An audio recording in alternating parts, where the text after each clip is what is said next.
Let's address the elephant in the room right away. The protagonists on the cover seem to have taken a few cues from Arnold Schwarzenegger's iconic poses in Predator. The 80s, where homage and imitation were practically an art form. Konami's original arcade game titled Contra didn't exactly set the world on fire when it debuted in 1987. Its arrival was somewhat muted, likely overshadowed by the release of two stunning racing games, Konami's Weekly Mans and Sega's Outrun.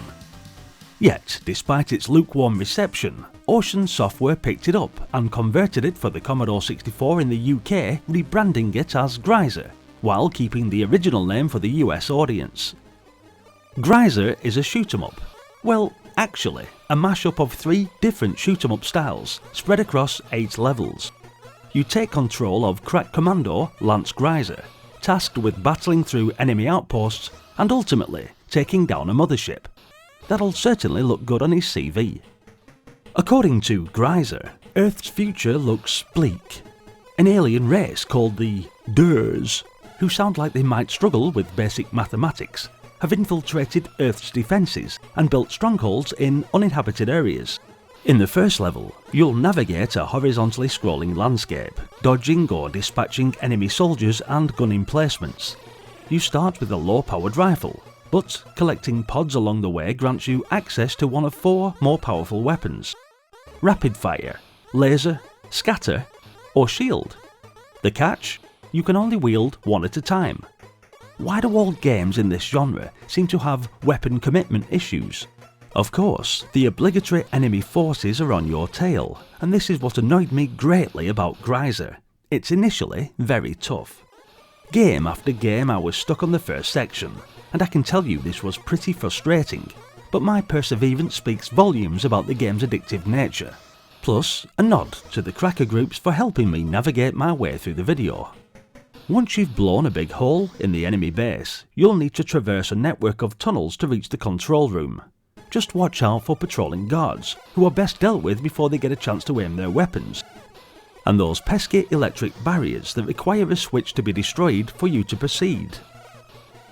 After demolishing the control room, it's time to tackle the second outpost, which boasts a more intricate tunnel network and an even more heavily fortified control room. As you advance, expect longer and tougher horizontally scrolling landscapes. You'll face off against bizarre foes like giant, boulder-spitting American football players, electrified barriers, and even a fire-breathing dragon's head waiting at the end of one level. Just when you think you've seen it all, it's like a bizarre circus act gone wrong. Destroying the beast allows you to enter the mothership and attempt to reach its centre to destroy it. And, believe me, this is far from easy. The main problem is having to use the spacebar to jump, and even more frustrating was that you needed to push down on the joystick and press spacebar to jump down levels on the platforms. As you can imagine, this isn't easy, as the action hots up and becomes increasingly difficult and frustrating trying to manoeuvre Lance, shoot marauding enemy soldiers and jump at the same time. That said, the game mechanics do become easier with practice, and the controls are generally responsive. The graphics hold up decently, though your main sprite might resemble a block of cheese more than a Commodore. The conversion team, Colin Porch and Stephen Wahid, who also brought us Operation Wolf on the C64, deserve a shout out for their work. If you enjoyed Operation Wolf, be sure to check out that title and any other Ocean Software games available on the channel playlist. I believe I picked this up as part of the In-Crowd Game Pack.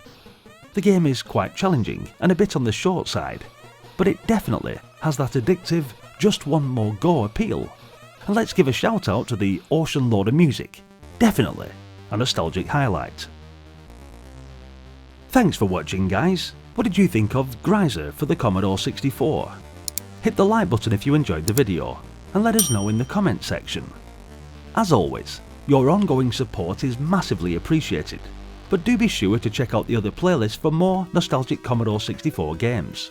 Hit subscribe if you're new to the channel but are enjoying these memories, and definitely tune in for the next video.